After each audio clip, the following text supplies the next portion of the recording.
Guys, आज आपण आलेलो आहोत निलेश मोटर संगमनेर इकडे. मी घेऊन आले आपल्यासाठी इनोवा व्ही मॉडेल 2013. आता आपण गाडीचं इंटेरियर बघूया.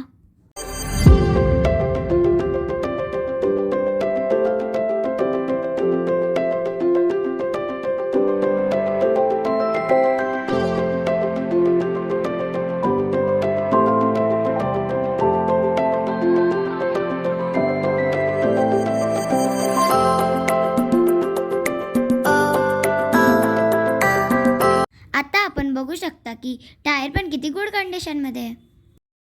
पुढील माहितीसाठी तुम्ही या नंबरवरती संपर्क करू शकता.